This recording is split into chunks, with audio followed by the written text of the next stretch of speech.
Добрый вечер. У меня он не совсем добрый.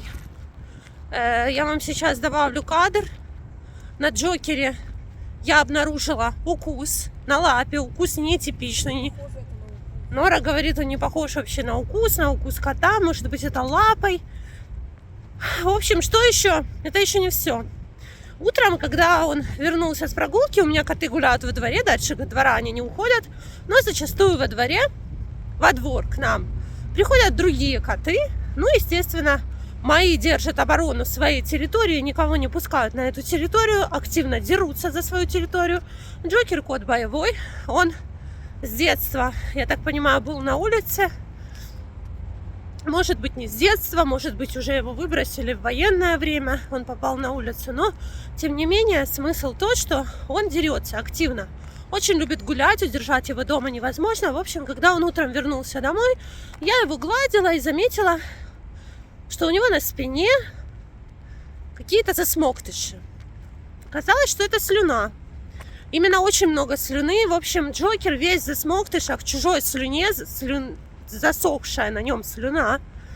Я это все сопоставила, у меня в голове сошелся пазл. Возможно, я наворачиваю то, что, возможно, укусило бешеное животное. Ну, это же тоже нельзя исключать, этот вариант. И тут я вспоминаю, что Джокера не прививали вообще от бешенства, потому что не привили, он тогда болел, он должен был полностью прийти в себя, и потом ему надо было сделать прививки от бешенства. Я подумала, когда подойдет срок делать моим котам, тогда сделаю Джокеру. В общем, срок уже подошел делать моим котам. Уже год мы не делали Моне с Симой прививки. Ну и теперь у нас еще третий кот Джокер. В общем, решили ему. Рана очень сильная у него на лапе. Я добавлю в конце этого видео, посмотрите. Сейчас мы с Норой быстро идем, нам надо срочно в аптеку. А потом нам надо вернуться. Врач согласился. После 8 вечера, после работы у нас вообще золотой ветеринар. Это тот, который лечил Джокера, когда только мы его нашли. Если помните, в общем, человек согласился, он приедет к нам после работы, после 8 вечера и сделает эти уколы. Прививки от бешенства. И там еще какие-то сделать комплексные всем троим котам. Моне, Симе и Джокеру. Нора так расстроилась, когда увидела эту рану, вообще в истерике была. Ну, Нор, здесь ничего такого нет, это не смертельно. Даже если его укусило бешеное животное, сейчас сделают прививку, и все будет хорошо. Так, я хотела бы ответить на пару комментариев, пока я сейчас иду как раз в аптеку, потому что мне надо уже скоро вернуться домой, потому что приедет доктор. Спасибо вам огромное за ваши комментарии, за то, что вы пишете добрые слова, за то, что вы подписываетесь на канал Рамаза. Спасибо всем огромное.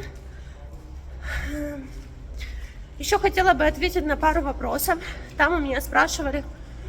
кстати, спасибо вам, кто ответил то, что вы... я забыла, как это называется. Приспособление, чем отапливают частные дома. Все написали газовый котел, ОГВ. Да, все правильно, спасибо большое за напоминание. Просто никогда не жила в частном доме с газовым котлом и с АГВ. У меня всегда, я родилась в квартире, потом мы переехали с родителями опять в квартиру. И сейчас я живу, в принципе, в квартире, хоть дом и дореволюционный, но, в общем, все время квартиры. Никогда я не сталкивалась с отоплением. Я всю свою жизнь от рождения живу с централизованным отоплением. Так, чтобы топить самим, мне это неведомо, так что я спросила у вас. Спасибо большое за то, что ответили. Еще кто-то писал по поводу газа, то, что откуда у вас газ и так далее. Ребята, не хочу устраивать политические баталии, дискуссии. Я, наоборот, всем своим примером, всей душой стараюсь, чтобы люди не ссорились и жили в мире и порядке. И поэтому хочу сказать по поводу газа. Газ у нас свой. В Харьковской области, кто не знает, у нас идет добыча газа. Поэтому, мы здесь все сами себя можем газом обеспечивать. Вопрос уже 10-й, куда этот газ сейчас девается, мы это не будем обсуждать. Но то, что у нас в Харькове достаточно газа, чтобы содержать не только Харьков и всю Харьковскую область, а, наверное, всю Восточную Украину. Этого уж точно должно хватить, это понимаю даже я. Поэтому прошу сейчас не писать гневные комментарии, на тему, что мы у кого-то берем газ. Возможно, мы его сейчас и берем. Но это уже вопрос не ко мне, а к политикам, потому что мы могли бы обходиться чисто своим. Я не вижу вообще, я не понимаю, зачем продавать свой, чтобы брать чужой. В общем, мы самодостаточные, у нас он есть свой. Эту тему мы закрыли. Будете пытаться как-то спекулировать на политической теме в комментариях, просто их закроем. Это, по-моему, понятно, да? Мне и так хватает нервов. Я стараюсь сохранять здоровую психику. Не хочу читать негатив. Поэтому можете даже не стараться, просто закрою комментарии. Кто-то еще написал, почему же я хожу платить на почту, на Укрпочту, платежи. Вот из-за таких, как я, и из-за бабушек, которые все время ходят платить на почту, они платят в электронном виде, там в приложении, да, в электронном банкинге. Вот из-за таких, как... А дождь пошел. Начинается дождь. Уже что-то покапывает, да, Нур? В общем, из-за таких, как я, и возникают очереди на почте. Потому что, когда человек говорит, я пришел за посылкой, а там столько людей, а они, оказывается, до сих пор не научились платить в электронном виде и все платят по квитанциям на почте. Я вам хочу сказать, никогда я не стою в очереди. Я тоже стою, кстати, в очереди, когда иду за посылкой, и тоже так вижу людей. Я плачу на другом отделении. Я вот конкретно платежи плачу на том отделении, где в 12 часов дня нет никого никогда. Поэтому я не буду рассказывать. Это такое персональная моя история. Делиться не буду. Ну, в общем, ребята, просто подумайте, на каких районах ближе к вам меньше всего соберется людей. Это все легко вычисляется. И вы можете ходить в 12 часов дня. Вот в 12 час там обычно вообще никого нет. Вы не будете стоять в очереди. А вот если пойти утром, либо уже во второй половине дня, там в 5-6 вечера, ну в 4, в 5, после 3, то, естественно, там набирается огромнейшая очередь.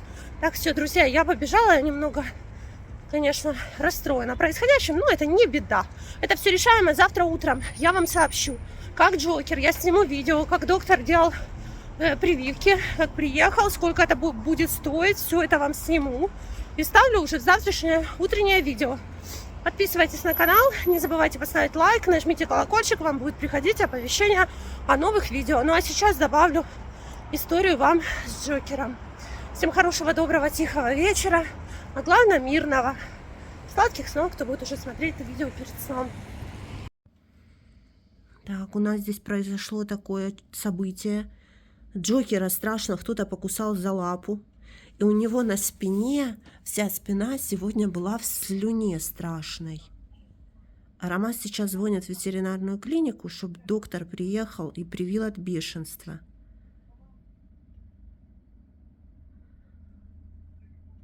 Но они же не делали ему прививку от бешенства. Таня, послушай, сейчас я буду говорить, дай мне...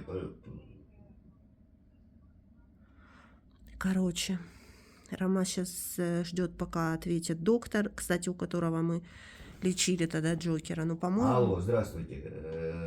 Ситуация у нас такая. Добрый день.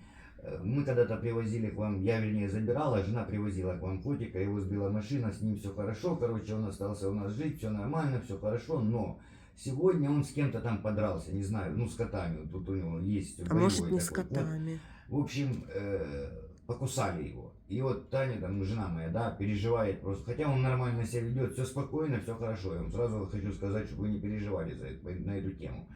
Но она переживает за то, что у нас же еще помимо него еще 2 кота, всего 3 кота. И чтобы сейчас, говорит, ей сказали, что в этой области там бешенство, и она хочет привить котов от бешенства. Вот какая проблема. Просто котов 3, и мы хотели бы вызвать просто на дом, чтобы это в принципе не так уж далеко от вас. Я имею в виду, чтобы вы просто подъехали, поштрикали их, да и все. Мы находимся